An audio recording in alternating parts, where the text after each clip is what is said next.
옛날, 아주 먼 옛날 한국의 아름다운 해양도시 사천에는 특별한 이야기가 전해져 내려오고 있었습니다. 이 지역은 바다의 신비로움과 자연의 경이로움을 한몸에 품고 있었으며, 이는 오늘날까지도 많은 주민들과 방문객들에게 깊은 감동을 주고 있습니다. 사천 해안마을 어딘가에 전설적인 고래 한 마리가 살고 있었습니다. 이 고래는 평범한 고래가 아니었습니다. 그의 이름은 미르였는데, 그는 푸른 바닷속 깊은 곳에서 무궁무진한 보물을 지키고 있는 존재였습니다. 미르는 해마다 정월 대보름이 되면 바다 위로 올라와 하늘을 향해 노래를 불렀는데, 그의 노래는 온 바다와 하늘을 물들였으며, 이는 사천의 주민들에게 새로운 농번기의 시작을 알리는 신비로운 신호였습니다. 미르가 바다 위로 올라올 때마다 많은 사람들이 해변에 모여 그 장관을 구경하곤 했습니다. 이날만큼은 누구도 미르의 노래를 방해하지 않았습니다. 사람들이 미르의 노래를 듣고 있을 때면 마치 시간마저도 멈춰버린 듯한 고요함 속에 빠져들곤 했습니다. 어느 해 정월 대보름, 한 소년이 미르의 노래가 들리는 해안가로 나섰습니다. 그의 이름은 하루였으며 사천 마을에서 나름 반항하러 소문이 자자한 소년이었습니다. 하루는 평소와는 다르게 이날 고요한 해안가에서 미르의 노래를 들으며 어떤 신비한 기운을 느꼈습니다. 그리고 노래가 끝나자 그는 바다 저편에서 은은하게 빛나는 걸 보게 되었습니다. 그것은 세상에 둘도 없는 무지개 달팽이였습니다. 그 달팽이는 지극히 작은 생명체였지만 매우 특별한 존재였습니다. 그의 등껍질은 무지갯빛으로 빛났고, 그가 움직이는 자리마다 색색의 빛이 퍼져나갔습니다. 하루는 그 순간 오래전부터 사천에 전해오는 옛 이야기가 떠올랐습니다.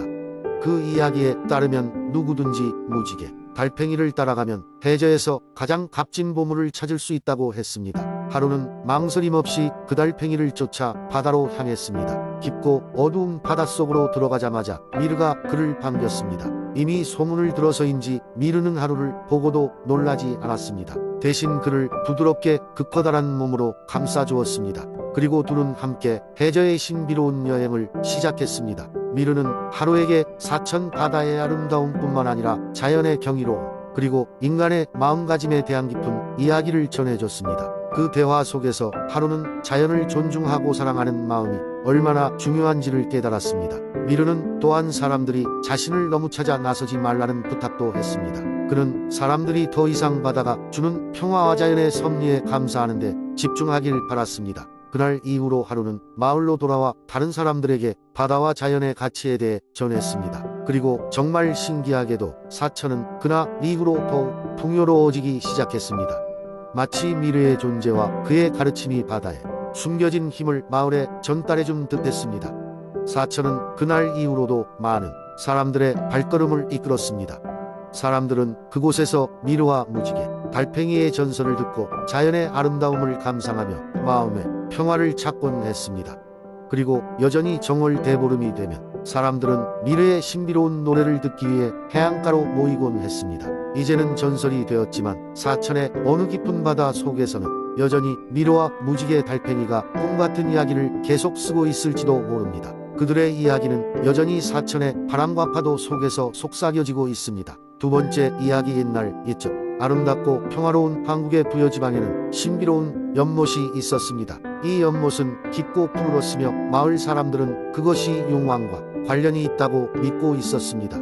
전설에 따르면 연못 아래에는 용궁으로 가는 비밀 통로가 숨겨져 있다고 했습니다. 마을 사람들 사이에서는 이 연못에 얽힌 전설과 이야기가 많이 전해 내려왔습니다. 특히 연못에서 피어오르는 신비로운 안개가 있을 때는 용왕의 왼쪽 날개에 무언가 불행한 일이 일어났다는 신호라 하여 마을 사람들은 신중히 행동하였습니다. 이곳에는 수려라는 이름의 소녀가 살고 있었습니다. 수려는 마을에서 용왕의 전설에 가장 크게 관심을 가지고 있었으며 그녀의 할머니로부터 많은 이야기를 들으며 자랐습니다. 할머니는 그녀에게 항상 못에 숨겨진 비밀은 꼭 좋은 일에 쓰여야 한다는 말을 잊지 않았습니다. 어느 따뜻한 봄날 수려는 연못가에 앉아 졸린 눈을 비비고 있을 때 갑자기 연못 가운데서 황금빛 거품이 피어오르기 시작했습니다. 놀란 수려는 잠시 망설였지만 호기심이 그녀를 이끌었습니다. 연못 속으로 손을 뻗자 순간 그녀는 물속으로 빨려 들어가게 되었습니다. 깜짝 놀란 수련은 눈을 뜨니 그녀 앞에는 믿기 어려운 풍경이 펼쳐져 있었습니다. 물고기들이 무리를 지어 춤추듯 유영하고 아름답고 거대한 용궁이 그녀를 맞이했습니다. 수련은 입을 다물 수 없었습니다. 그때 그녀 앞으로 노루와 같은 눈을 가진 젊은 남자가 나타났습니다. 그의 이름은 청룡왕자였고 무언가 근심에 찬 표정을 하고 있었습니다.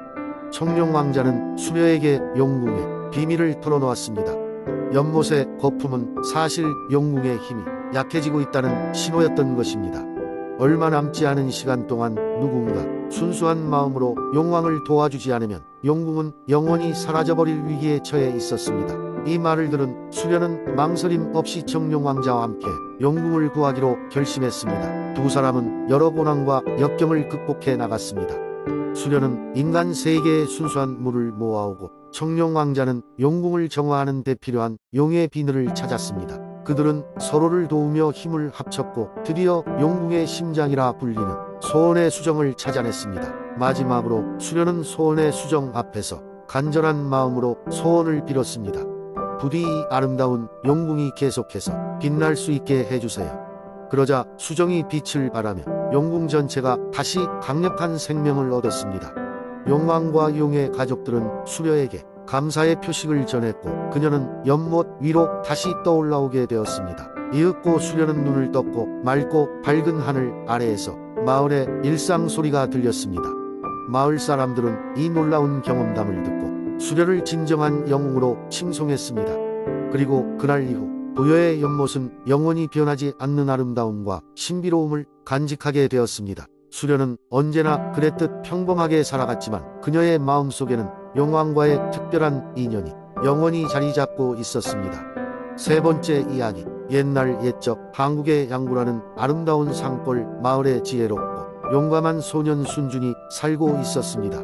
순준이는 어렸을 때부터 별과 하늘에 대한 호기심이 많았고 매일 밤마다 마을 언덕 위로 올라가 하늘을 올려다보는 것을 좋아했어요. 어느 날 밤 순준이는 남들과는 다른 신비로운 별 하나를 발견했어요. 그 별은 보통 별들보다 훨씬 더 밝고 숲 깊은 곳에서 가끔씩 빛을 주고받는 것처럼 보였답니다. 순준이는 이 신비로운 별을 더 알아보기로 결심했어요. 그는 마을의 전설들을 떠올리며 그 별이 노을별이라고 불리는 전설의 별일 것이라 생각했어요. 노을별은 깊은 숲속에서 마법의 능력을 가진 보물과 연결되어 있다는 이야기가 전해져 내려왔거든요. 순준이는 준비를 마친 뒤 작은 가방에 필요한 물건들을 챙기고 마을의 늙은 사제님을 찾아갔어요. 사제님은 순준이의 이야기를 진지하게 듣고는 마을에서 전해져 내려오는 이야기를 전해주셨어요. 노을별이 빛나는 날 숲의 심장에서 마법의 여정을 시작하여라. 그곳의 바람의 소리를 들으면 자신의 길을 찾을 수 있을 게다 라고 말이죠. 사제님의 말을 가슴에 새긴 순준이는 밤이 되자 별이 빛나는 방향을 따라 깊은 숲으로 들어갔어요. 숲은 어둡고 신비로웠고 나무 사이로 부는 바람이 그의 길을 이끌어주는 듯 했어요. 갑자기 순준이 앞에 고양이만한 크기의 빛나는 생명체가 나타났습니다. 나는 별의 수호자 유리아다. 내가 여행을 계속하기 위해서는 별의 수수께끼를 풀어야 하느니라 라고 수호자가 말했어요. 수호자는 순준이에게 3개의 수수께끼를 내었고 지혜로운 순준이는 수호자가 낸 수수께끼를 모두 풀어냈답니다. 유리아는 감명을 받아 순준이를 따라 숲 깊숙이 있는 별의 언덕으로 그의 길을 이끌어 주었어요. 그곳에는 웅장한 별빛의 성소가 있었고 순준이는 별 오디세이의 목적지에 도착했다는 것을 깨달았어요. 성소에 도착한 순간 순준이는 노을별의 진정한 힘을 보게 되었어요. 별은 아름다운 오색빛으로 변하며 그에게 힘과 용기를 불어넣었죠. 이 순간 순준이는 세상의 어떤 도전도 이겨낼 수 있는 진정한 용기를 얻게 되었어요. 여행을 마친 순준이는 양구에서의 모험담과 별의 소중함을 마을 사람들에게 전하며 성장해 나갔습니다. 그리고 매년 노을별이 하늘을 빛낼 때마다 마을 사람들은 순준이의 이야기를 되새기며 그 아름다운 하늘 아래서 꿈을 꾸었답니다. 네 번째 이야기. 옛날 옛적 한국의 화천이라는 아름다운 마을이 있었습니다.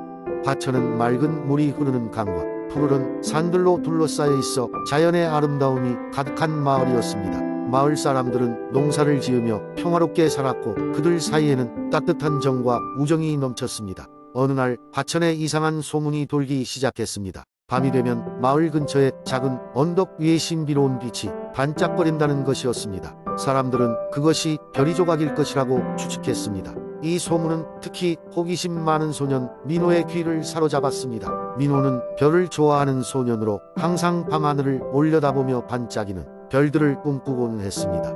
소문을 들은 민호는 언덕에 있는 빛나는 것을 직접 보기로 마음먹었습니다.